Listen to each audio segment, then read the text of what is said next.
Bismillahirrahmanirrahim.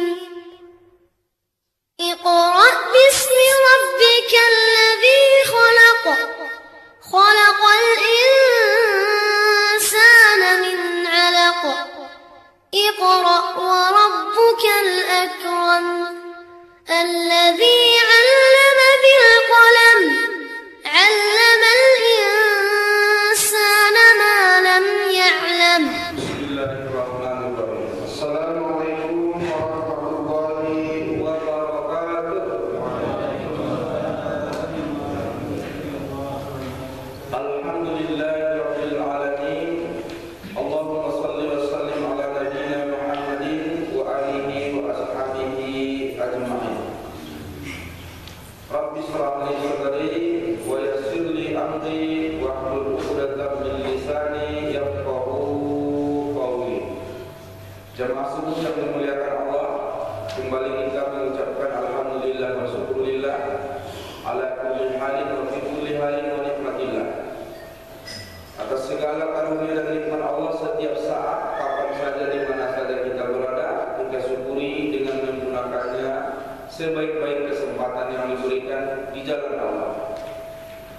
Kemudian salawat dan salam kepada Nabi Muhammad sallallahu alaihi wasallam. Mudah-mudahan kita sebagai umatnya yang gemar cinta untuk mengamalkan, mengkaji, menelaah ajaran-ajaran dan sunnah beliau. Pada 2 minggu yang lalu kita sudah belajar tentang tahiyat akhir, bagaimana cara duduknya, bacaannya, dan beberapa doa sebelum salam. Doa yang paling singkat, Allahumma inni as'alukal jannah wa a'udzubika minan nar. Minimal inilah bisa kita baca sebelum kita salam. Allahumma inni as'alukal jannah wa a'udzubika minan nar. Coba kita ulang. Allahumma inni as'alukal jannah wa a'udzubika minan nar. Ya Allah, aku meminta kepadamu masuk surga dan berlindung kepadamu dari api neraka. Minimal.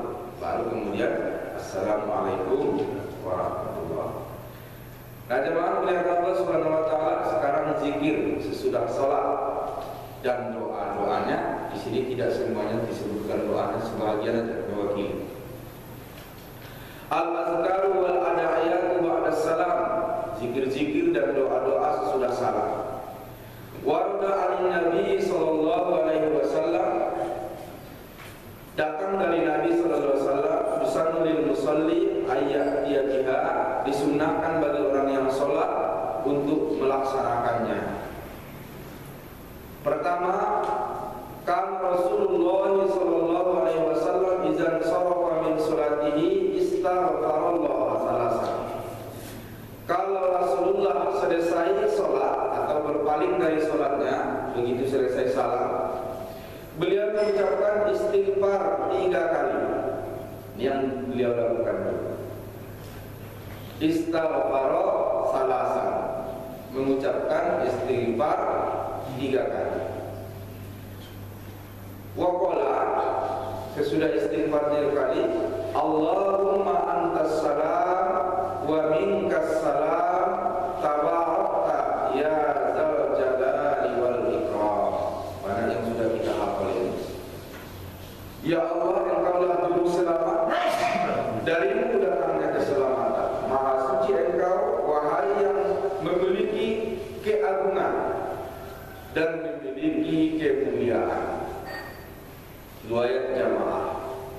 Ini dia kalau menurut hadis, sesudah istighfar langsung Allahumma antas salam. Kita biasanya sesudah la ilaha illallah wahdahu la syarikalah baru Allahumma antas salam. Memang ada susunan demikian di beberapa kitab fikih.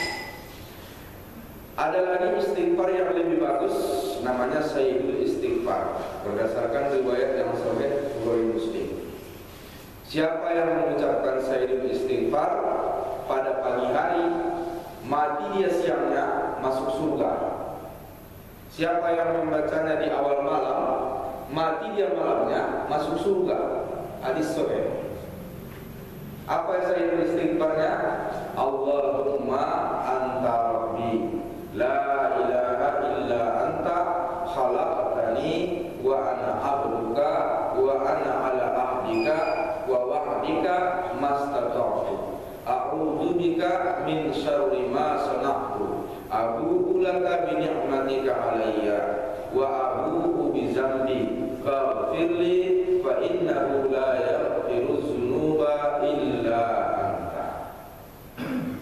Siapa yang membaca ini pagi hari, mati dia siangnya, yang dimaksud pagi habis subuh, mati siangnya maka dia masuk surga. Siapa yang membaca di awal malam, maksudnya habis maghrib, mati dia malamnya masuk surga. Nah, luar biasa, dihafal itu. Ada yang sudah hafal, Pak? Alhamdulillah, banyak kali yang sudah hafal, Pak. Luar biasa. Nah, belum. Allahumma, ulangi. Allahumma anta rabbi la ilaha illa anta khalaqtani wa ana abduka wa ana ala ahdika wa wa'dika mastata'tu a'udzu bika min syarri ma sana'tu abu'u laka bi ni'matika alayya wa abu'u bi dzambi faghfirli fa innahu la yaghfiru dzunuba illa anta. Ya Allah, kalau Tuhanku yang menciptakanku, aku mengakui betapa banyak dosaku, di satu sisi betapa banyak nikmat-Mu kepadaku. Wah, ini puitis sekali ini kan. Banyak kali dosaku ya Allah, sementara pemberian-Mu pun banyak yang aku ambil, yang aku terima. Oleh karena itu, ampunilah aku. Kalau tak Kau ampuni aku ya Allah, aku rugi sendiri. Dan karena tidak ada yang mengampuni dosa kecuali Engkau. Istighfarnya Nabi singkat saja dalam hal ini. Astagfirullah, astagfirullah, astagfirullah. Enggak panjang-panjang. Inilah asli istighfar Nabi. Astagfirullah, astagfirullah, astagfirullah. Yang kita pakai Astagfirullahaladzim alladzi la ilaha illa huwal hayyul qayyum wa atubu ilaih. Salahkah itu? Tak salah, karena memang perintahnya begitu. Fastaghfirhu innahu kana tawwaba. Istighfarlah kamu karena dia maha penerima taubat. Maka di ujungnya sebut wa atubu ilaih, aku bertaubat kepadanya. Tak salah. Tapi kalau mau singkat seperti diajarkan Nabi, astagfirullah, astagfirullah, astagfirullah. Itu istighfar aslinya begitu. Wa an Mu'az bin Jabal anna Nabiy sallallahu alaihi wasallam akhadha bi yadihi yauman summa qala. Kata Mu'az bin Jabal, Nabi suatu saat memegang tangannya dan berkata, ya Mu'az, inni la uhibbu. Faqala lahu Mu'az, bi abi anta wa ummi ya Rasulullah wa ana uhibbu. Kata Nabi kepada Mu'az, hai Mu'az, aku sesungguhnya mencintaimu. Dijawab sama Mu'az, ya Rasulullah, demi ayah dan ibuku, aku lebih cinta lagi kepadamu. Wah, gak mau kalah. Ini romantismenya ya, laki-laki sama laki-laki. Kalau di Indonesia ini bahayanya. Tapi sebetulnya kalau di Arab sana enggak. Aku mencintaimu, kata Rasul kepada Mu'az. Kata Mu'az, aku lebih cinta lagi kepadamu. Mirip-mirip orang Barat juga. Seorang ayah bilang sama anaknya, I love you. Kata anak sama ayahnya, I love you too. Nah, kalau di Indonesia diartikan, oh bahaya, berusaha orang. Kan gitu. Jemaah melihat Allah Subhanahu wa taala. Kemudian usika ya Mu'az, aku kasih wasiat kepada wahai Mu'az, karena aku cinta sama kamu. La tada'na fi duburi kulli salatin an taqula Allahumma a'inni ala dzikrika wa syukrika wa husni ibadatika wa ta'ala. Mu'az, aku cinta padamu, kata Rasulullah. Karena aku cinta, aku wasiatkan kepadamu, jangan engkau tinggalkan setiap kali habis sholat. Apa itu? Allahumma inni ala zikrika wa syukrika wa husni ibadatika. Ini langsung dari Nabi. Kita ulangi. Allahumma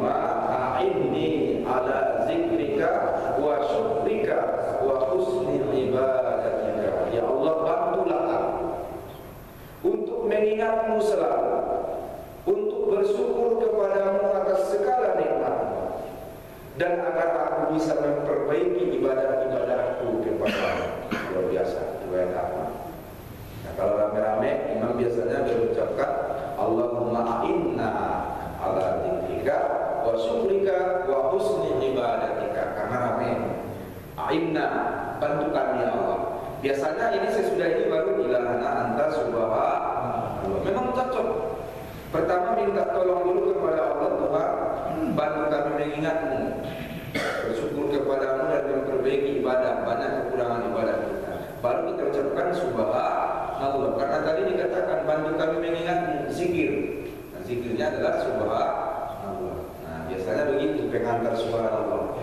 Ma'ana zikrika wa syukri ibadatika ilah wa syukrika wa ibadatika ilah anta maulana subhanallah. Kemudian wa an Abdullah bin Zubair qala kana Rasulullah sallallahu alaihi wasallam iza salima fi duburi shalah yaqulu. Kata Abdullah bin Zubair, Rasulullah sallallahu alaihi wasallam apabila sudah selesai salam habis salat yaqulu, dia berkata, la ilaha illallah wahdahu la syarika lah, lahul mulku wa lahul hamdu wa huwa ala kulli syai'in qadir, la haula wa la quwwata illa billah wa la na'budu illa iyyahu ahlan ni'mah wal fadli was sana'il hasan, la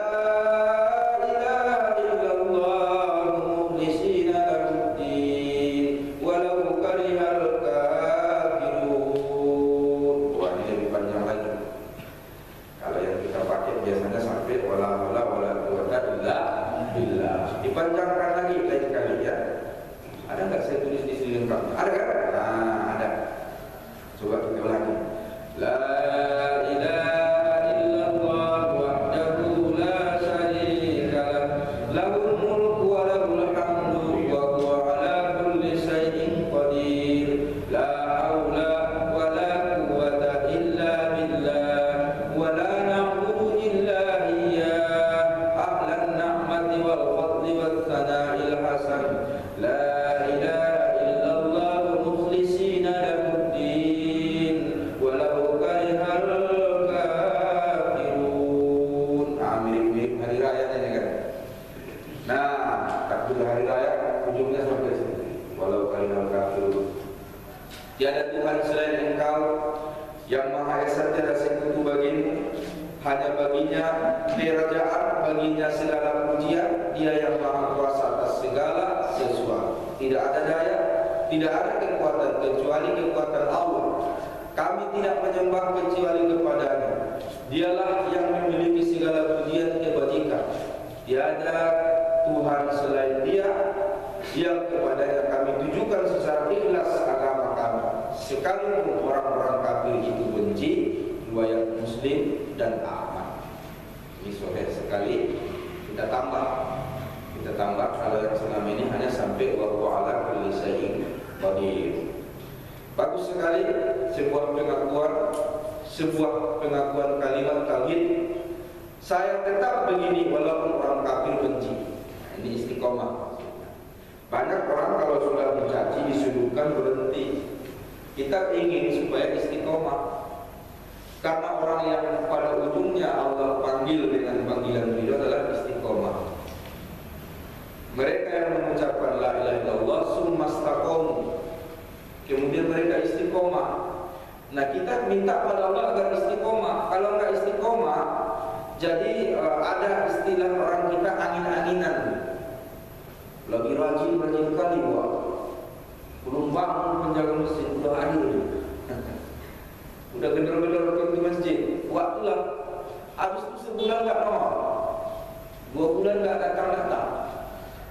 4 bulan lagi baru datang lagi. Nah, jadi yang begini sebetulnya amal kita itu bukan banyaknya yang Allah lihat, istiqomahnya.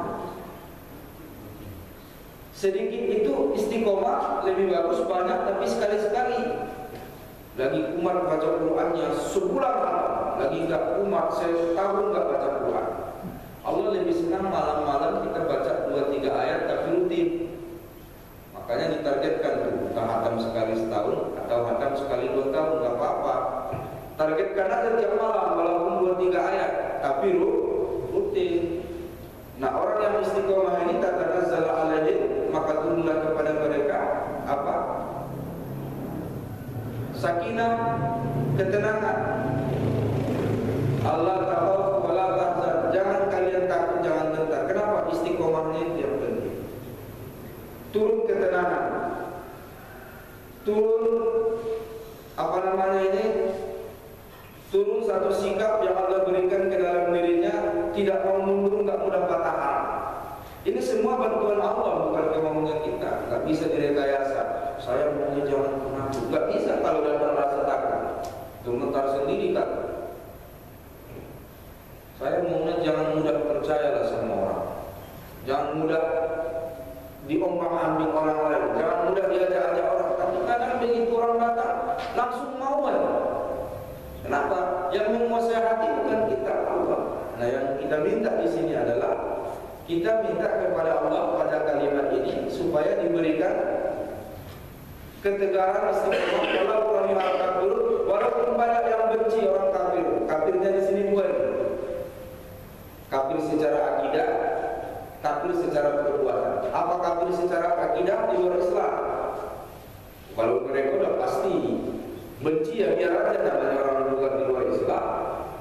Yang paling sering membuat kita patah arang ini kafir perbuatan nih. Islam tadi ya, tapi perbuatannya kufur, fasik. Justru yang lebih banyak menghalangi kita itu bukan orang luar, tapi sesama orang Islam. Nah, ini di sini masalah kita. Jadi terkadang kita berhenti berbuat baik karena dapat perintahan dari dalam. Kalau dari luar ya masuk memang bukan sealiran dengan, bukan sekeyakinan dengan kita. Tapi masalahnya ini jamaah juga nih. Waduh, gimana cara menghadapi? Kan gitu Pak. Kita minta kepada Allah agar tetap kokoh dengan kalimat-kalimat, dengan zikir-zikir yang diajarkan Rasulullah. Selanjutnya, anna Rasulullah sallallahu alaihi wasallam kana yaqulu dubura kulli salat maktubah. Setiap kali selesai salat wajib, Rasulullah mengucapkan ini. Apa itu? La ilaha illallah wahdahu la syarika lahu mulku wa lahul hamdu wa huwa ala kulli syai'in qadir. Allahumma la mani'a lima a'taita wa la mu'tiya lima mana'ta wa la yanfa'u zal jaddi minkal jadda. Rawahu Muslim. Kalau tadi riwayat Muslim dan Ahmad panjang pakai Allahumma sampai kepada ahlan na'mah wal qadar. Kalau menurut riwayat Bukhari yang Muslim yang satu ini, sesudah lahu mulku wa lahu hamdu wa ala kulli syai'in qadir, Allahumma la mani'a lima a'taita. Disambung kalimatnya. Allahumma la mani'a lima a'taita. Kita baca. Allahumma la mani'a lima a'taita wa la mu'tiya lima mana'ta wa la yanfa'u zal jaddi minkal jadda. Ini artinya luar biasa. Ini pembentukan sikap juga ya. Benar-benar yakin kepada Allah. Apa artinya? Coba kita baca. Ya Allah, tidak ada yang bisa mencegah pemberianmu dan tidak ada yang bisa menghalang-halangi apa yang engkau ulangi. Ya Allah, tidak ada yang bisa mencegah pemberianmu, tidak ada yang bisa memberi apa yang engkau cegah, dan tidak ada yang memberi manfaat selain engkau yang memiliki kekayaan. Jadi begini, zikir itu tujuannya bukan hanya sekedar memuliakan, mengagungkan Allah, tapi zikir itu salah satu tujuannya adalah pembentukan karakter melalui kalimat yang diucapkan berulang-ulang. Kenapa? Kalimat yang diucapkan berulang-ulang itu lama-lama akan menginternalisasi. Maksudnya apa? Kalimat yang awalnya di permukaan, di mulut karena sering diucap berulang-ulang, lama-lama akan menjadi masuk ke dalam alam bawah sadar, menjadi sikap. Nah, kalimat-kalimat seperti ini sebetulnya pembentukan karakter. Wahai Tuhan, kalau engkau sudah beri, tidak ada yang bisa menghalangi. Kalau sudah engkau halangi, tidak ada yang bisa memberi. Lah, kenapa masih takut lagi dengan rezeki? Kenapa masih takut lagi dengan kehidupan ini? Lah kalau sudah Allah katakan itu jatah saya pasti datang. Kalau Allah katakan itu proyek saya dapat pasti dapat. Sebaliknya pun apapun yang saya usahakan, mau setor muka sana setor muka sini, sogok sana sogok sini, kalau kata Allah itu bukan milik saya, pasti bukan milik saya. Kalau kata Allah itu bukan rezeki saya, pasti bukan rezeki saya. Mestinya orang yang berprinsip begini, punya karakter ini, tenang hidup, gak kasar kusuk lagi, gak pada cemburu dengan apa yang orang miliki. Semua orang punya jatah masing-masing. Ketentuan dia yang dia laksanakan, ketentuan saya yang terjadi kepada saya. Tidak ada hasud, tidak ada dengki, tidak ada cemburu, tidak ada persaingan tidak sehat. Ini wujud orang berzikir. Nah, kapal awalnya belum, tapi cobalah kita selama ini mungkin berzikir sering tapi kurang menghayat. Tidak ada yang bisa mencegah apa yang Allah beri, tidak ada yang bisa memberi apa yang Allah cegah. Luar biasa, tenang. Yang penting usaha, bangun subuh, keluar dari rumah, berangkat cari kerja. Kenapa? Karena ini perintah. Itu saja, perintahnya begitu. Apapun yang mau saya dapatkan hari ini bukan karena usaha saya bangun subuh. Ada juga loh Pak, orang bangun jam 9 lebih besar rezekinya daripada kita yang bangun subuh. Ada nggak? Ada. Badannya besar tinggi, kadang rezekinya kecil. Ada orang badannya kecil jelek pula, rezekinya besar. Macam coba itu. Nah, bagaimana duit dia dari itu? Hah? Cantian pun istri dari istri kita. Nah, itu rezeki. Masalahnya bukan masalah besarnya. Allah tentukan rezeki itu masalahnya sesuai dengan kehendak. Nah, ini luar biasa. Jadi pada saat mengucapkan ini, Allahumma la mani'a lima a'taita wa la mu'tiya lima mana'ta wa la yanfa'u dzal jaddi minkal jadd. Enggak ada yang bisa memberi manfaat kecuali Engkau. Jadi enggak usah kita sibuk-sibuk sana sini, setor muka sini sehingga membuat dosa. Supaya apa? Kita dapat sesuatu yang lebih dari orang lain, padahal semuanya sudah ditentukan. Biasa-biasa saja, santai saja dalam hidup. Ada orang bermanuver luar biasa, ya kan? Kalau dia buka dagangan di sini, buka dagangan di sini, saingan kan banyak, bermanuver dia, dihantamnya harga jatuh sejatuh-jatuhnya, ya kan? Atau dia menjelek-jelekkan orang-orang lain. Kenapa? Dia merasa dengan cara itulah dia mendapatkan rezeki lebih banyak. Salah total. Sudah berdosa, rezekinya juga tak akan bertambah. Ketentuan Allah juga yang terjadi. Nah, memang kata Allah SWT, kita hayati zikir ini. Allahumma la mani'a lima a'taita wa la mu'tiya lima mana'ta wa la radda lima qadaita. Ada lagi zikir yang sering kita baca. Apa itu? Tulijul laila bin nahar wa tulijul nahara bil lail wa tulijul hayya minal maiti wa tulijul maita minal hayy wa tarzuqu man tasya'u bi ghairi hisab. Ini juga zikir yang tujuannya untuk membentuk karakter. Engkau yang memasukkan siang ke malam, engkau masukkan malam ke siang. Maksudnya apa? Malam ke siang, tiba-tiba siang, tiba-tiba malam. Kalau kita di Indonesia ini nggak pernah terasakan. Tapi ada beberapa daerah di dunia ini yang kadang malamnya lebih panjang dari siangnya. Sebaliknya juga ada yang siangnya lebih panjang dari malamnya. Itu yang dimaksud masuk siang ke malam, masuk malam ke siang. Kalau itu saja Allah Maha Kuasa masukkan malam ke siang, siang ke malam, konon lagi rezeki. Maka di ujung itu watarzuqu man tasya'u bi ghairi hisab. Dia memberikan rezeki orang yang dia kehendaki tanpa hisab, enggak ada lagi hitungan, enggak ada lagi matematikanya. Ini yang kita mau nih. Dapat rezeki yang tak bisa dihitung secara matematik. Kenapa? Selama rezeki bisa dihitung secara matematika, kita berharap. Dan pada saat harapan itu muncul dan sangat besar, tidak dapat kecewa yang luar biasa. Dari awal dari kalkulasi, nanti begini-begini tempat sekian, nanti begini-begini cair sekian. Coba, tiba-tiba tak dapat, pasti kecewa. Tapi ada rezeki yang memang Allah sembunyikan dengan rahasia, dengan hikmah yang kita berpikir cuma sekian, tahu-tahu datang sekian. Ini yang membuat kaget, dan kaget ini yang membuat rasa syukur lebih tinggi. Sesuatu yang membuat kita kaget, terkejut. Itu yang membuat rasa syukur jauh lebih tinggi. Kenapa? Banyak orang yang punya gaji besar itu kurang bersyukur. Sudah dia kalkulasi dari awal, makanya kurang bersyukur. Karena menurut ketentuan yang sah, menurut undang-undang gaji DPR itu 50 juta, kira-kira. Besar tak 50 juta? Besar kali kok sebelum kita jadi anggota DPR. Tapi begitu mereka jadi anggota DPR, kecil kali. Kenapa? Sudah dikalkulasi dari awal. Apalagi kegunaannya pun sudah mulai dipetakan. Wah, nanti kunjungan kemarin kasih sumbangan ini sekian, kunjungan kemarin kasih sumbangan ini sekian. Yang namanya DPR bikin pesta, kan mungkin ngasih 100.000 Pak, anggota DPR masa 100.000, ya kan?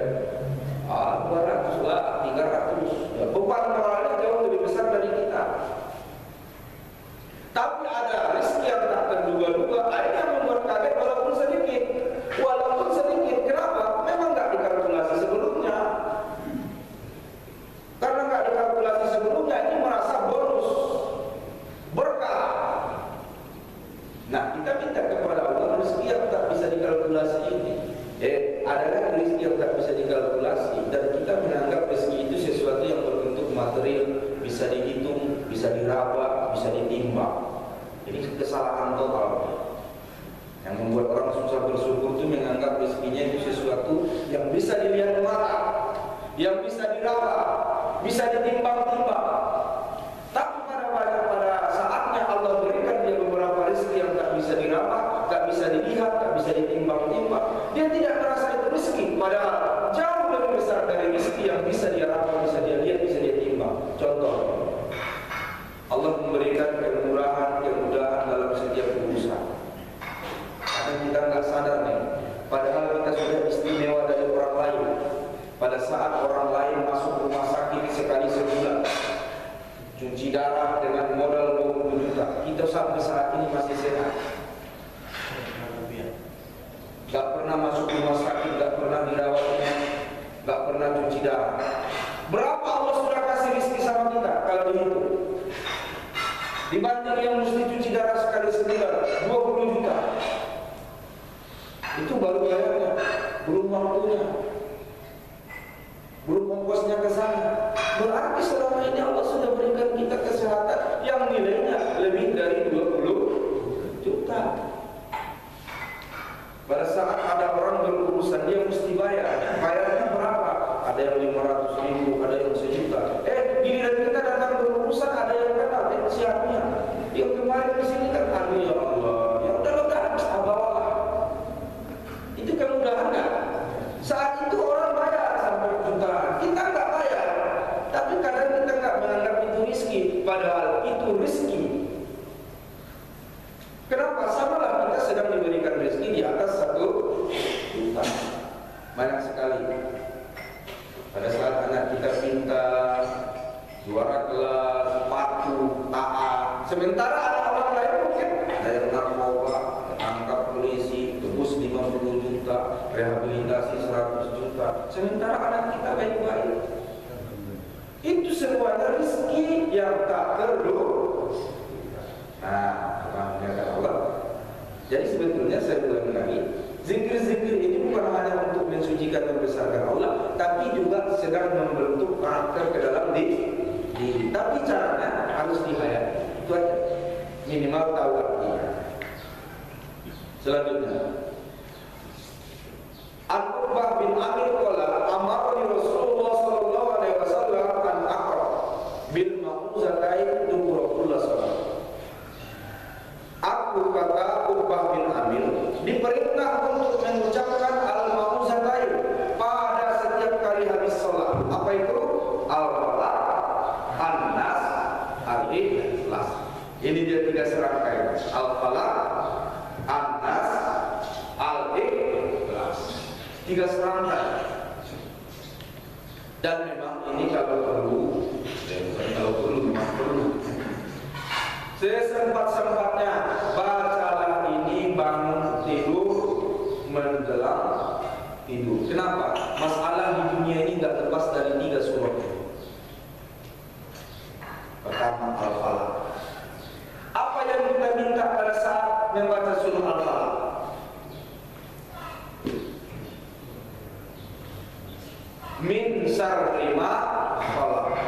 Aku minta perlindungan dari kejahatan seluruh makhluk. Loh, ada yang nggak butuh ini? Apa yang kita khawatirkan begitu kita terbang? Tantangan di depan, bahaya di dalam, betul tidak?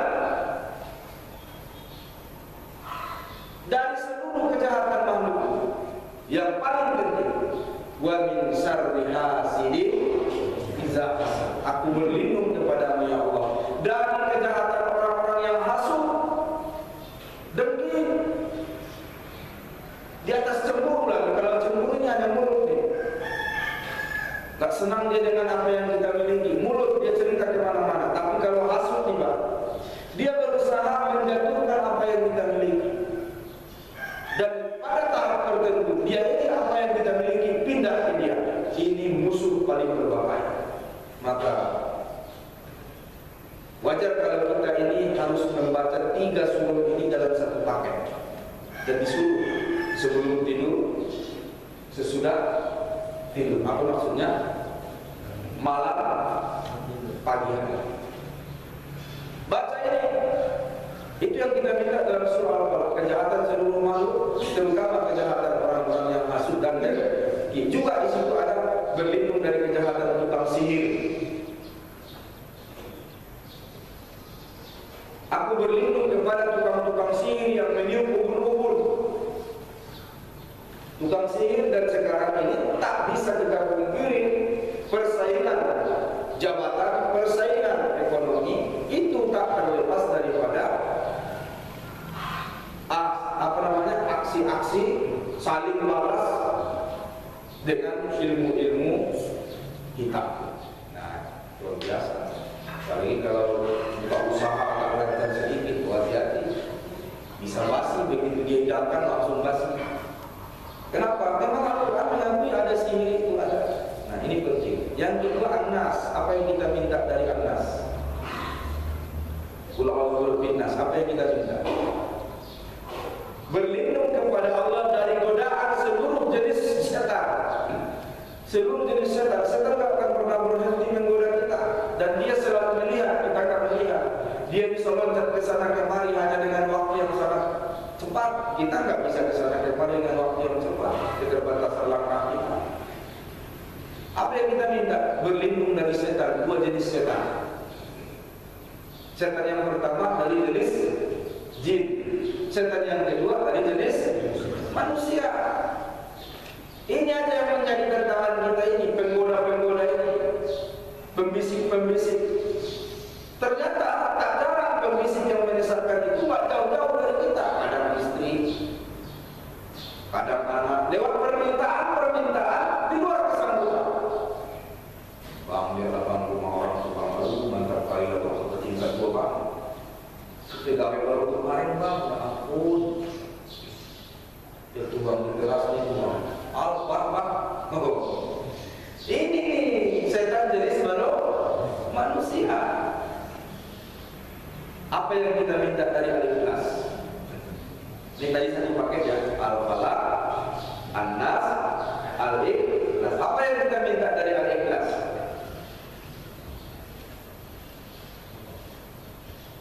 Ayo. Pada kalimat Allahus Somad. Apa tidak Allahus Somad? Hanya Allah tempat bergantung. Ini yang paling pokok dari Al-Ikhlas. Lam yalid wa lam yulad, kita udah yakin itu. Allah enggak beranak dan tidak beranak. Tapi yang paling susah mengamalkan arti ikhlas itu adalah Allahus Somad. Hanya Allah tempat bergantung. Ibu-ibu sering nggak baca Al-Ikhlas? Sering, terutama kalau ngusir kucing ya. Allahus lari. Nah ini Pak, kenapa ini ayat paling penting? Dan sampai ada sahabat yang mengulang-ulang, kemarin sudah kita pelajari. Rakaat pertama Al-Ikhlas, rakaat kedua Al-Ikhlas lagi. Protes ke jamaah, ya Rasul, macam mana ada sahabat yang satu ini? Masa rakaat pertama habis Al-Fatihah Al-Ikhlas, kedua Al-Ikhlas lagi? Apa nggak hafal dia surah lain? Sahabat mana ada yang nggak hafal, apalagi hanya sekedar surah Dipanggil, wahai sahabat, kenapa engkau baca Al-Ikhlas berulang-ulang dalam salat? Apa kata sahabat? Ini ibu, aku sangat cinta Al-Ikhlas. Hah? Apa kata Rasul? Hubbuka iyahu ada balakal jannah. Karena engkau cinta kepada Al-Ikhlas, kamu akan masuk surga. Boleh juga diulang-ulang. Walaupun satu rakaat yang sama atau satu sholat yang sama. Dan kalau kita lihat dalam sholat witir, nanti kita akan belajar sholat witir ini kita baca 3-3 pada rakaat terakhir. Ada dalilnya nggak? Nanti kita belajar. Ada nggak dalilnya? Dibaca Al-Falaq, An-Nas, Al-Ikhlas pada rakaat terakhir witir. Nanti kita akan sampai ke sana. Penting ini 3 ini satu paket. Oleh karena itu bacalah ini Al-Mau'izatain ini, Al-Falaq, An-Nas, Al-Ikhlas itu pada setiap kali habis sholat, terutama habis sholat maghrib dan habis sholat subuh.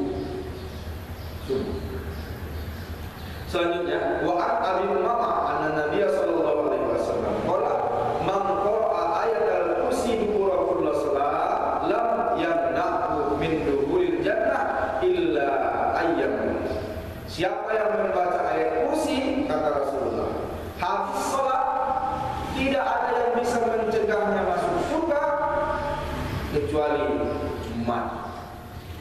Jemaah muliakan Allah, baca ayat kursi. Ini jarang-jarang juga kita pakai nih, karena pakai zikir yang singkat-singkat, ya kan? Habis Allahumma antas salam, langsung Al-Fatihah, langsung Subhanallah. Makanya kalau di beberapa masjid itu ayat kursi itu dibaca, tapi hanya kalau sholat subuh dan maghrib. Apa pertimbangannya? Kalau sholat subuh masih agak panjang waktu, maghrib memang sudah istirahat malamnya, nggak ada yang mau dikejar lagi, hanya kecuali makan malam. Tapi kalau subuh itu jam kerja, asar itu jam kerja. Nah, baca ayat kursi tidak ada yang bisa mencegahnya untuk masuk surga. Luar biasa. Apalagi yang kita tahu selama ini ayat kursi itu adalah ayat anti jin, setan, alam gaib, makhluk astral, kata tubuh arwah. Sebetulnya memang mungkin ada seperti itu, ada beberapa riwayat memang ada. Ini salah satu ayat-ayat juga yang dibaca Rasul kalau dia sedang mengobati. Kita disebut dengan ayat-ayat apa? Apa namanya kalau mengobati orang sakit dengan ayat-ayat itu? Ya, itu betul masuklah ayatnya. Ya, Allahu la ilaha illa huwal hayyul qayyum la ta'khudhuhu sinatun wa la nawm, dan seterusnya. Yang paling penting dalam ayat adalah wasi'a kursiyyuhus samawati wal ardh wa la yaquduhu maha luas kekuasaannya atau kursinya, meliputi langit dan bumi, dan Allah tidak pernah capek atau kewalahan menjaga keduanya. Ini yang paling penting dihayati. Jadi jangan lagi bersandar kita kepada penjagaan yang lain, merasa aman karena ada bodyguard itu capek juga, tidur juga. Yang tidak mengantuk, yang tidak tidur hanyalah Allah. La ta'khudhuhu sinatun wa la nawm. Itu rumah, jangan terlalu percaya kepada satpam. Satpam itu capek juga, tidur juga. Dalam beberapa kasus justru yang mencuri adalah satpam atau mantan satpam. Jangan terlalu percaya dengan satpam. Menjaga anak istri, justru terkadang satpam selingkuh dengan istri. Nah, ini pelajaran penting nih. Jadi bacalah ayat kursi, bukan berarti bacaannya menentukan karakter. Apa yang diajarkan di situ? Allah yang menguasai langit dan bumi dan tidak kewalahan menjaganya. Konon lagi menjaga saya, konon menjaga rumah saya, konon menjaga harta saya, konon menjaga anak saya. Serahkan bulat-bulat hanya kepada Allah tanpa meninggalkan syariat. Kalau kita terkadang syariatnya dulu baru penyerahan. Yang paling benar diserahkan dulu barulah syariat. Berangkatnya itu duluan atau doanya duluan?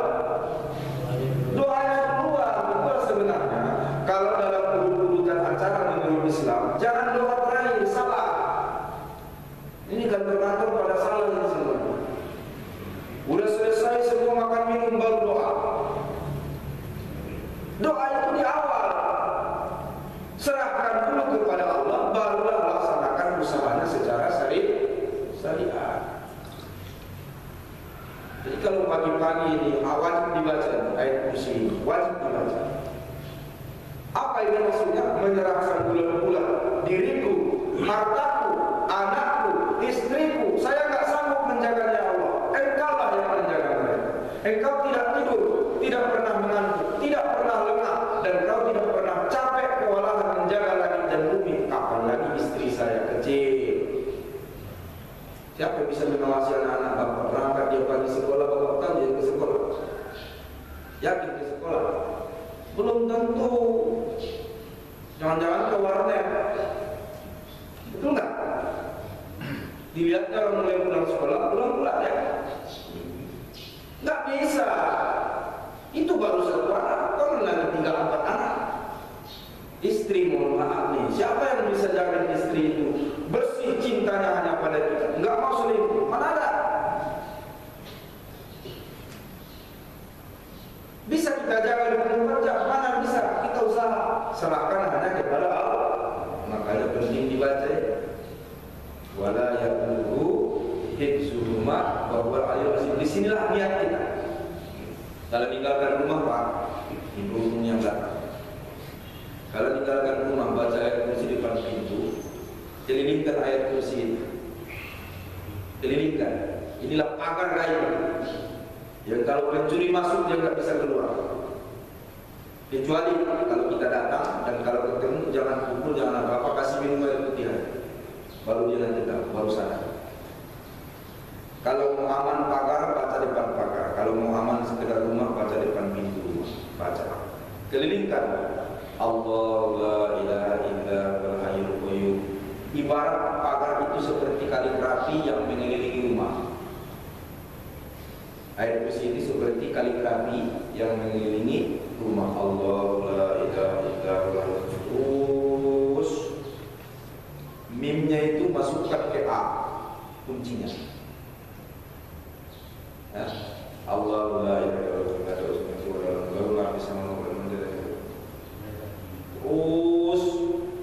pokoknya ujung huruf akhir dengan awal itu masuk dikunci.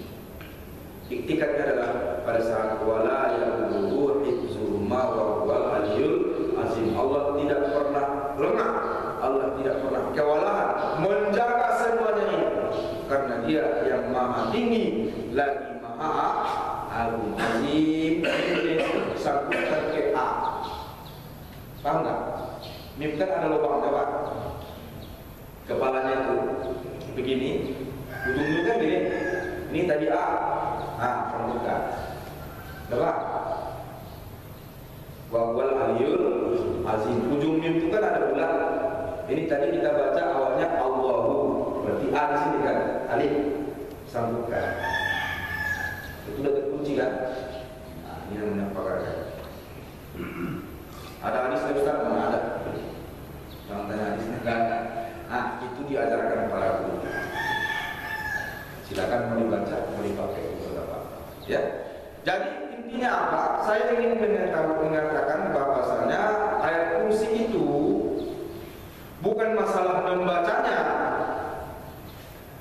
tapi bagaimana ayat kursi itu menjadi keyakinan bulat, menjadi karakter penyerahan bulat-bulat hanya kepada Allah.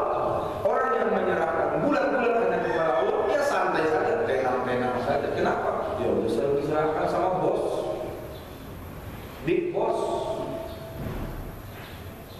Kalau terkadang pejabat di depan belakang kita itu udah bangga kali, tenang aja, ada gubernur, aman semua, ada gubernur merasa tenang, ini big bossnya gubernur. Nah, terkadang di sini kita baca ini dengan iktikad yang benar, penghayatan yang benar, seolah-olah. Kecuali Allah berkehendak memang pada hari itu kita celaka, ya celaka itu apa? Kalau Allah berkehendak hari itu rumah kebongkaran, ya kebongkaran juga. Kalau Nabi saja bisa kena sihir, ini kita harus tahu diri juga nih. pada mentang-mentang menyerahkan kepada Allah melalui ayat kursi lalu nggak boleh ada yang terjadi lagi. Tidak bisa. Kehendak Allah pasti akan berlaku. Kemudian wa an Ali radhiyallahu anhu anna Nabi sallallahu alaihi wasallam qala man qara'a ayatal kursi fi duburi shalah maktubah kana fi zimmatillah ila salati ukhra. Siapa saja yang membaca ayat kursi di belakang salat wajib, maka Allah akan menjaganya sampai salat berikutnya. Berarti menurut Ali ini ayat kursi dibaca setiap kali habis salat. Dibaca subuh, Allah jaga sampai subuh. Dibaca zuhur, Allah jaga sampai asar. Dibaca asar, Allah jaga sampai maghrib. Dibaca maghrib, Allah jaga sampai isya. Dibaca isya, Allah jaga sampai subuh. Kata Ali. Bukan kata Ali, kata Nabi Muhammad berdasarkan riwayat Ali. Ini riwayat Tabrani. Wa an Abi Hurairah anna Nabi sallallahu alaihi wasallam qala man sabbaha Allah dubura kulli salatin salasan wa salasin wa hamidallaha salasan wa salasin wa kabbarallaha salasan wa salasin tilka tis'un thumma qala tamamul mi'ah la ilaha illallah wahdahu la syarika lahu lahul mulku wa lahul hamdu wa huwa ala kulli syai'in qadir bukirat lahu khotoyahu wa in kanat mithlu zabadil bahr.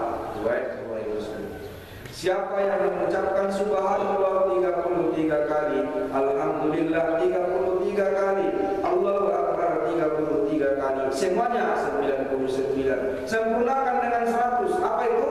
La ilaha illallah wahdahu la syarika lah, lahul mulku wa lahul hamdu wa huwa ala kulli syai'in qadir. Siapa yang membaca ini, diampunkanlah seluruh dosanya, sekalipun dosanya sebanyak buih di atas lautan.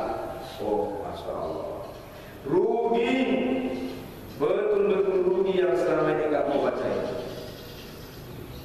Makanya saya kalau dari imam tuh, walaupun lagi mungkin banyak yang harus dikerjakan, singkatnya nggak bisa baca semua zikir, tapi saya tidak langsung ke Al-Fatihah dan doa, minimal langsung Subhanallah 33, Alhamdulillah 33, Al-Akbar 33. Mungkin ayat kursi nggak sempat baca, ya kan?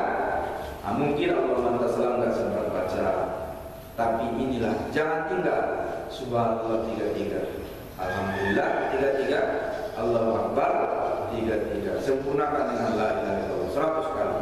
Sebanyak buih di atas lautan, itu artinya tidak terhingga. Itu istilah saja. Sebanyak apapun dosa kita, Allah pasti ampuni. Oh, ini yang bilang Nabi Muhammad. Riwayatnya Sahih Bukhari dan Muslim. Rugilah kalau kita tidak membaca. Ada juga yang menyingkat, Ustaz. Ada. Bagaimana menyingkatnya? Subhanallah walhamdulillah wa la ilaha illallah wallahu akbar dibaca hanya 33 kali. Sama enggak artinya? Sama kan? Kalau tadi dipisah-pisah, ini digabung. Subhanallah walhamdulillah wa la ilaha illallah wallahu akbar 33 kali. Cukup. Nah. Lanjut. An Abi Hurairah anna fuqara al-muhajirin Rasulullah sallallahu alaihi wasallam wa qalu zahaba al-thawb bid-darajatil ala wa na'imil muqim qala wa mazaka qalu yusalluna kama nusalli wa yasumuna kama nasumu wa yatasaddaquna wa la natasaddaq. Kata Abu Hurairah, orang-orang muhajir mendatangi Rasulullah. Mereka bilang, enak kali orang kaya itu ya Rasul. Loh kenapa enak? Loh iya dah. Kami sholat, mereka juga sholat. Kami puasa, mereka juga puasa. Nah, mereka berzakat, bersedekah. Kami belum tentu berzakat dan bersedekah. Mereka haji, kami belum tentu sanggup haji. Enak kali orang kaya itu. Peluang masuk surga jauh lebih besar daripada kami, kata orang-orang muhajirin. Kata Rasulullah apa? Faqala Rasulullah, afala a'lamukum syai'an tadrakuna bihi man sabaqakum wa tasbaquna min ba'dikum wa la yakunu ahadun afdal minkum illa man sana'a misla ma sana'tum. Baik. Mau kalian saya ajari satu amalan yang kalau kalian laksanakan amalan ini, kalian lebih hebat dari orang-orang Ansor, orang-orang kaya. Kalian lebih hebat dari semua orang yang kecuali bisa mengamalkan apa yang kalian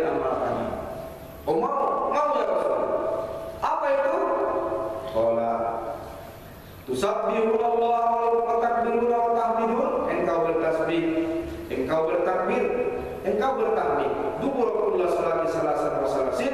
Setiap kali habis salat 33 kali. Para jamaah Quran muhajirun ila Rasulullah sallallahu alaihi wasallam faqalu sami'a ikhwanana ahlul amwal bima fa'alana fa'alu bislam. Faqala Rasulullah sallallahu alaihi wasallam zalika fadlullah yu'tihi man yasha. Mereka pun kembali senang. Oh, siapa yang membaca subhanallah 33 kali, alhamdulillah 33 kali, takbir 33 kali, bisa melebihi amal orang yang bersedekah berinfak naik haji. Senanglah mereka, pulang mereka. Ternyata begitu mereka pulang, mereka dapati ternyata orang-orang kaya itu juga baca ini. Ya, apalagi kelebihan kita kalau orang kaya udah baca ini. Mereka berinfak, bersedekah, mereka naik haji misalnya. Lalu kita pun sama bacaannya dengan dia. Mereka balik kepada Rasul. Ya Rasul, ternyata orang kaya itu udah tahu ilmunya ini. Terus macam mana nih? Bagaimana kamu bisa lebih? Nah, kata Rasulullah, ya memang begitulah pula. Tak mungkin semua manusia sama. Allah sudah lebihkan setiap orang dengan yang lain sesuai dengan kehendak. Ya, apa boleh buatlah. Andai kata tadi orang kaya tak tahu ilmu ini, mungkin kalian lebih dari mereka. Ternyata mereka tahu juga. Jadi artinya apa? Pahalanya ini luar biasa. Jangan ditinggalkan lagi. Jangan ditinggalkan lagi. Kemudian farajah ila Abi Shalih aqulu dzalika wa zabiri wa Allahu akbar wa subhanallah walhamdulillah wallahu akbar. Inilah yang terkadang digabung itu. Subhanallah walhamdulillah wallahu akbar. Jadi tidak apa-apa ikut subhanallah tersendiri, alhamdulillah tersendiri, Allahu akbar tersendiri sah. Dan sore ada hadisnya atau digabung subhanallah alhamdulillah Allahu akbar digabung sah juga, hadisnya juga muttafaqun alaih, sama-sama sah.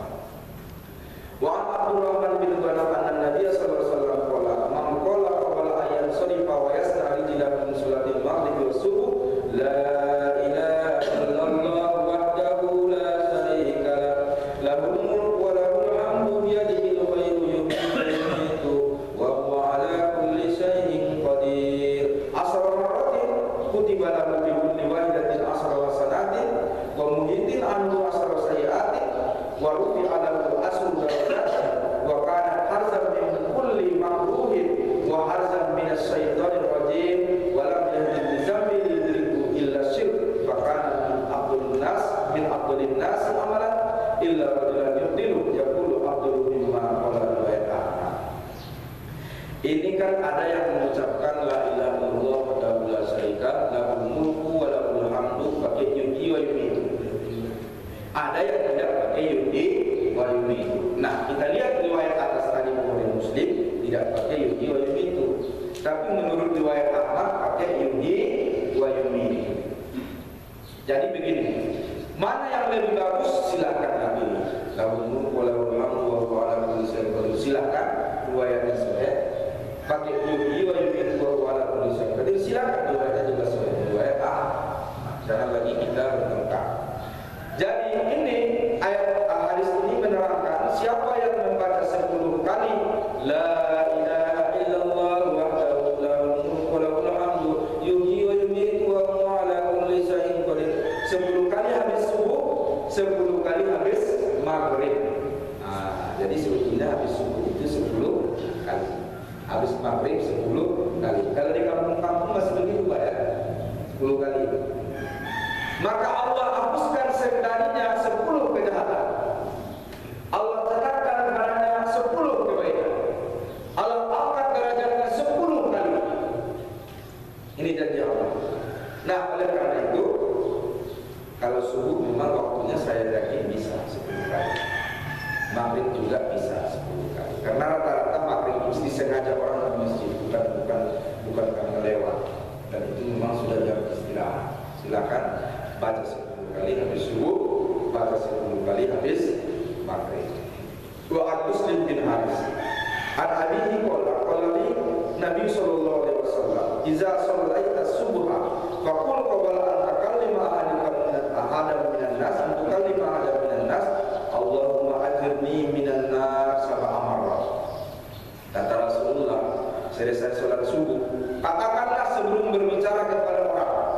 Jangan dulu bicara yang lain. Apa itu? Allahumma ajirni minan nar. Allahumma ajirni minan nar. Berapa kali? 7 kali. Apa faedahnya? Fa innaka in mitta min yaumika kataballahu azza wa jalla laka jawran minan nar.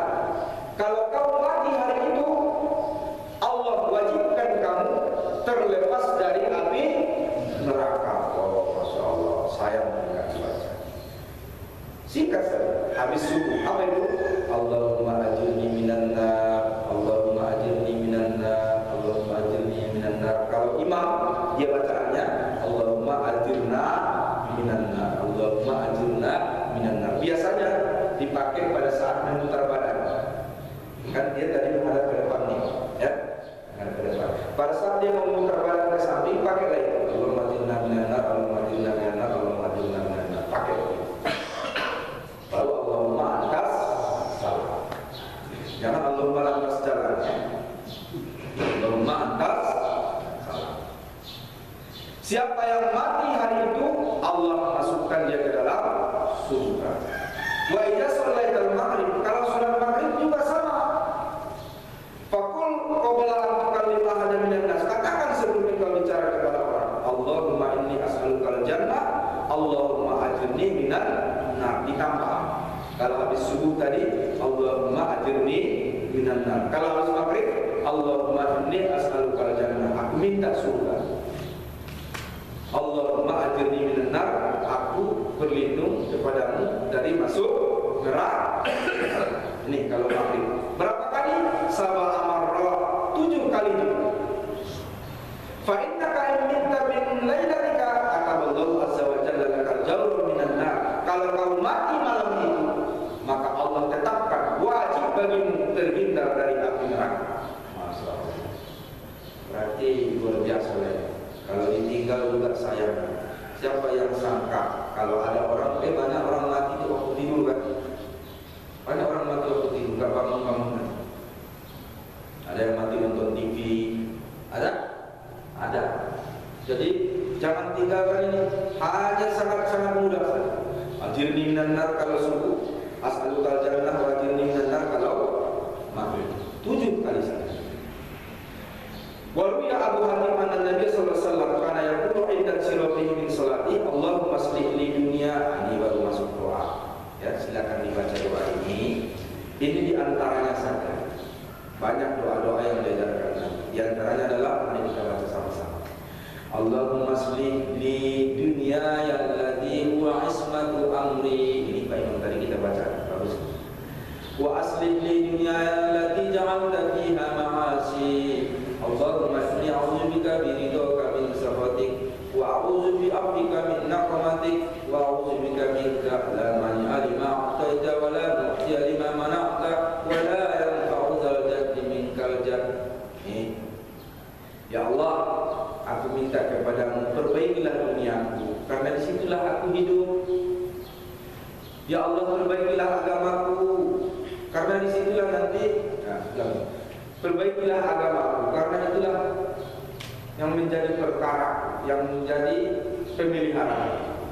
Perbaikilah duniaku, karena disitulah aku hidup. Perbaikilah akhiratku, karena kesanalah kami akan kembali. Jangan tinggalkan doa itu. Aku jika bin arada ila arzalil umuri. Ini supaya gak pikun nih, gak banyak hutang. Supaya gak pikun kalau udah tua dan gak banyak hutang. Apa itu? Ya Allah, aku berlindung kepadamu dari sifat kikir, pelit. Duit banyak disimpan-simpan, selera ditahan-tahan. Ini nanti mati mulut meleleh. Kasihan mencet waktu mau mati. Hati-hati Pak. Kalau ada uang berbagi nikmati, tapi jangan lupa berbagi. Ini uang banyak, semua selera ditahan. Kasihan. Nikmati, makan aja. Selama kata dokter itu bagus untuk dimakan. Beli. Kemudian aku berlindung kepadamu dari penakut. Ini bahaya nih penakut. Aku berlindung kepadamu dari buruknya umur. Apa itu? Pikun. Ini kita minta jauh-jauh hari supaya waktu nanti jangan pikun, sehat saja. Walaupun mungkin sakit-sakitan biasa bawaan umur, tapi jangan pikun, kasihan anak-anak. Minta kita kepada Allah, ya Allah, kalau mati aku ya Allah, jangan menyusahkan orang. Minta itu Pak. Nah, karena beberapa kasus kita lihat justru anak yang sudah baik tadi hormat, begitu pikun bapaknya, begitu berulang waktu mau mati, terlahir banyak dosa juga dari berdosa, anak berdosa, tetangga berdosa, mau mengkhianatkan, berdosa juga darinya. Nah, ini membawa fitnah. Minta kita kepada Allah, jangan pikun. Ya, ini dia doanya. Wa a'udzubika min fitnatid dunya wa a'udzubika min adzabil qabr. Aku berlindung kepadamu dari fitnah dunia, aku berlindung kepadamu dari azab kubur. Riwayat Bukhari. Bagus sekali doa ini, kita baca dan dihafal. Andai kata tak hafal Ustaz, bawa materinya, taruh.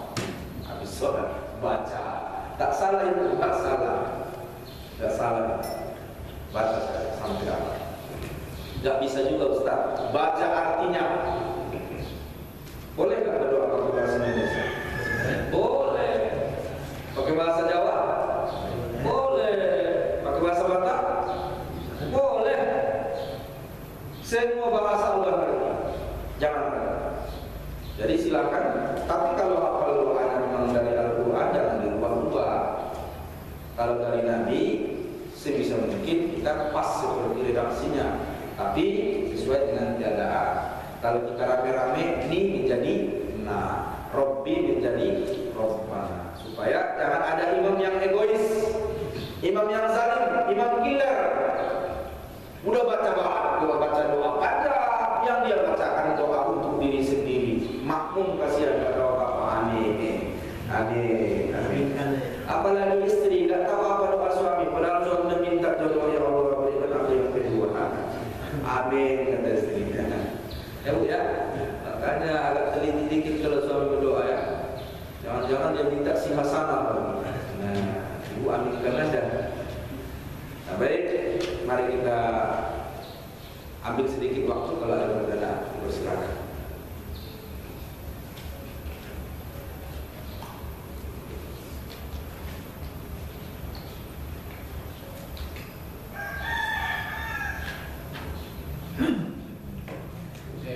Ya. Bagaimana fenomena mengenai ayat kursi? Ya. Ada orang yang kesurupan dan ada menggunakan ayat kursi. Ada yang kesurupan itu baik tadi kan? Ya. Atau yang kesurupan itu yang aku pernah dibaca. Bagaimana? Kasusnya betul pada kejadian orang kesurupan dibacakan ayat kursi, justru yang kesurupan itu baca lebih fasih daripada yang membaca. Itu nggak bisa lagi diobati kalau gitu. Haruslah yang mengobati lebih banyak hafal ayat dari dia. Kenapa? Ini kan jin ini pun tak semuanya jin kafir. Ada juga jin Islam. Betul itu kejadian. Kau baca apa? Aku lebih pandai baca itu dari kau. Harus dari ayat yang kira-kira dia tidak bisa baca. Jadi memang betul bahwa ayat kursi itu salah satu fungsinya adalah untuk mengusir makhluk halus. Tapi lebih dari itu adalah semua ayat itu adalah pembentukan karakter. Jadi jangan kita menganggap ayat itu sebagai sapu, bukan sapu juga, atau tongkat tukang pusing. Karena orang memakai ayat itu sebagai sapu, bukan tongkat. Ada lagi yang memakai ayat ini terkadang hanya untuk batu loncatan, tangga. Kalau mau mendapat jabatan kayak kursi ya begitu dapat kursi ayatnya hilang. Maunya kursi itu dipukulkan ke dia kan, dia tahu dia. Jadi jemaah dilakukan Allah, semua ayat-ayat itu adalah pembentukan karakter. Kita disuruh berzikir dengan beberapa ayat tertentu. Sebetulnya karakter itu yang membuat amalan itu berbuah. Makanya kalau ditanya Aisyah, wahai Aisyah, bagaimana akhlak Rasul? Aisyah menjawab dengan sangat singkat, karena berhubung Quran, akhlak Nabi itu Quran. Kenapa? Al-Quran sudah menjadi karakter. Contoh ini, ada amalan Pak kalau mau kaya, cepat kali kaya. Apa itu? Baca ayat 1000 dinar, 40 kali subuh. Tahu maksudnya 40 kali subuh? Jangan tinggal subuhnya. Setiap subuh 40 kali. 40 kali subuh. Ada paham belum? Iya. 40 kali subuh, 40 kali. Cepat kali kayaknya. Tapi sebetulnya mungkin saja sesudah itu ada keramat, ada kelebihan Allah berikan, tiba-tiba dapat proyek apa-apa. Tapi itu sementara. Kalau mau berkelanjutan itu sebetulnya karakterkan itu ayat 1000 dinar. Bagaimana? Wa may yattaqillaha yaj'al lahu makhraja. Siapa yang bertakwa kepada Allah, Allah berikan jalan keluar. Maka sebetulnya yang dimaksud oleh ayat adalah bertakwalah. Perbuatan itu menunjukkan kita bertakwa, ucapan menunjukkan kita bertakwa. Supaya dengan bertakwa Allah berikan jalan keluar dari permasalahan. Nah, kalau sudah jalan keluar apa tak kaya? Makanya rezeki yang paling bagus bukan yang banyak, yang pas, kan? Pas butuh ada. Mau naik kereta ada orang tua. Hujan nggak bisa naik kereta, pas pula ada mobil. Kan itu enak. Mengawinkan anak udah cukup beli. Terakhir itu pas. Itu yang dimaksud Allah memberikan jalan keluar. Wa may yatawakkal 'alallahi fa huwa hasbuh. Siapa yang menyerahkan urusannya hanya pada Allah, Allah yang mencukupinya. Ini jadi karakter lagi. Kalau punya masalah, serahkan bulan-bulan hanya kepada Allah. Terkadang penyerahan bulan kepada Allah kalau udah mentok, dikejar orang kena dinding, jadi kanan dinding. Kalau sudah begitu mentok, bulan-bulan penyerahan kepada Allah. Ternyata pada saat bulan penyerahan kepada Allah baru datang ke Allah. Terkadang kalau belum mentok kita masih berpikir ada siang.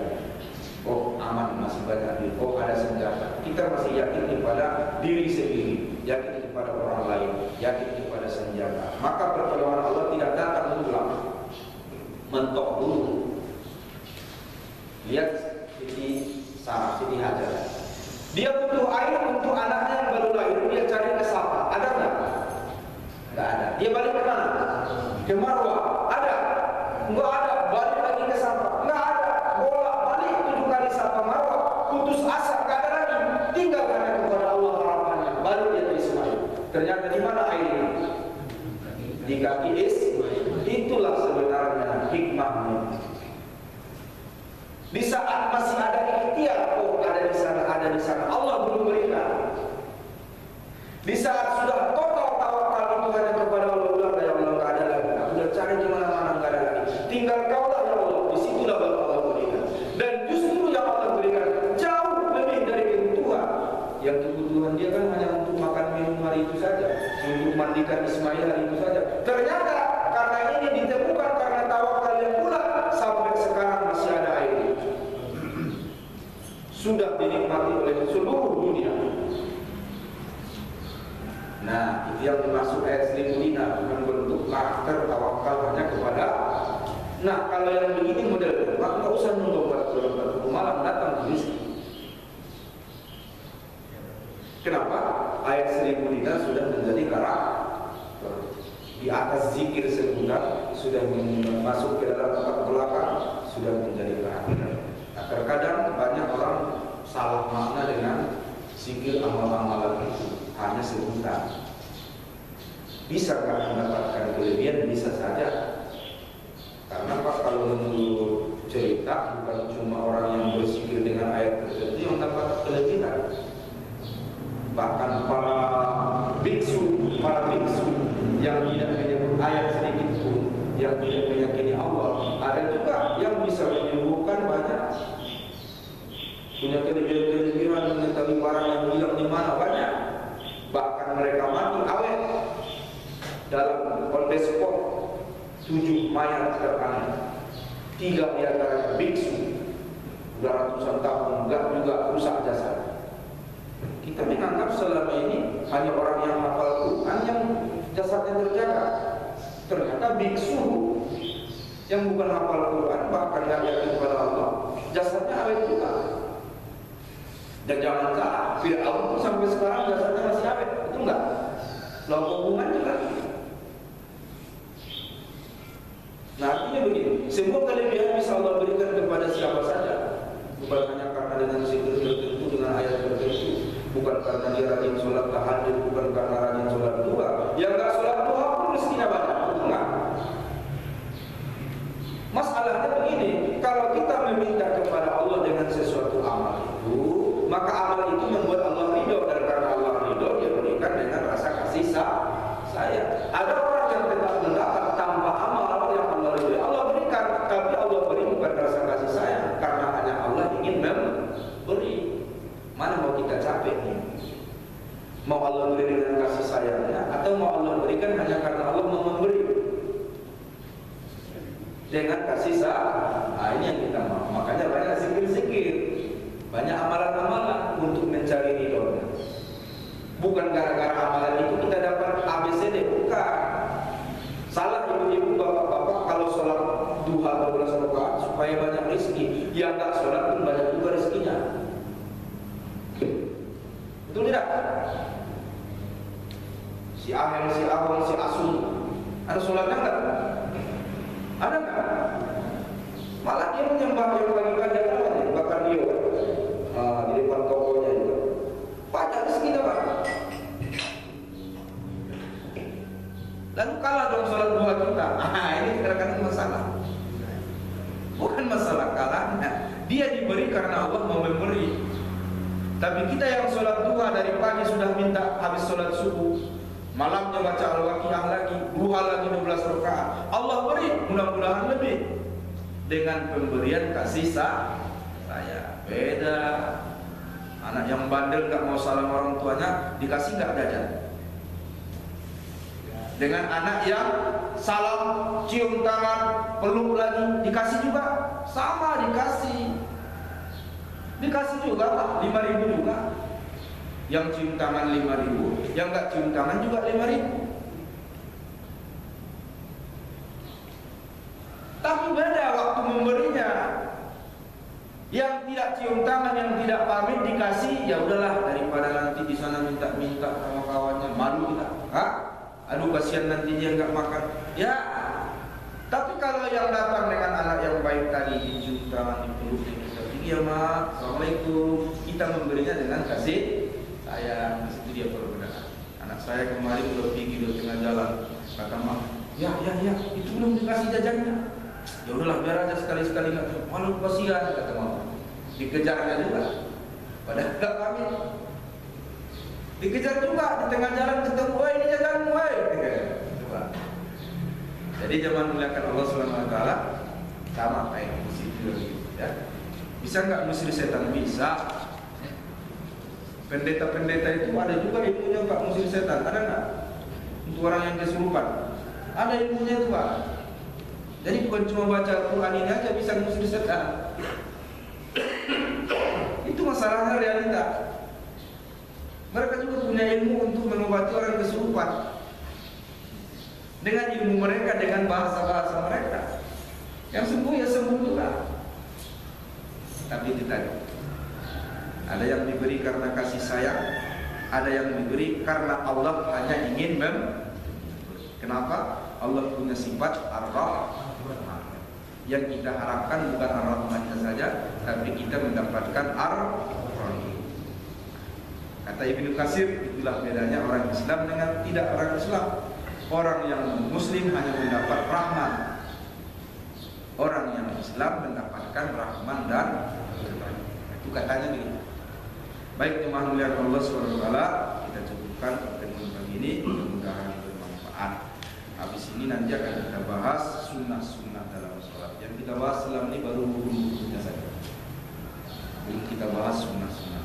Insyaallah mari kita ajak yang lain syiar, ajak yang lain supaya kita pahami pengajian kita ini, supaya ilmu kita ini minimal rata, walaupun nggak sama, merata, sama-sama tahu.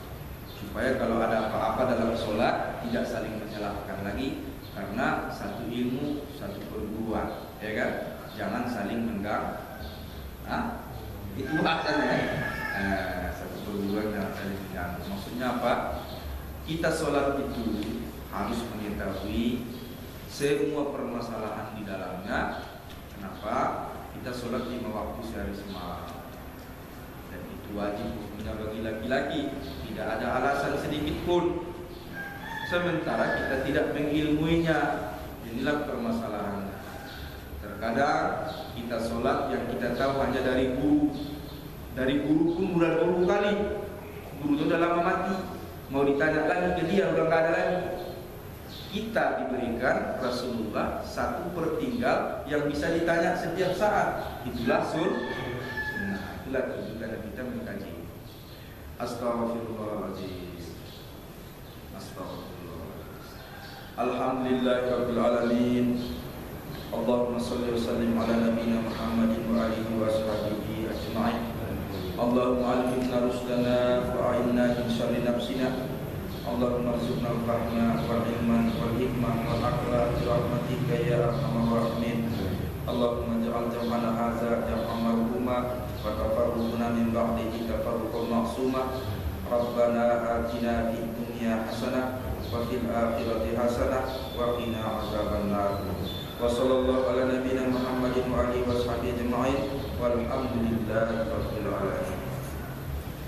Billahi taufiq wal hidayah. Assalamualaikum warahmatullahi wabarakatuh. Waalaikumsalam.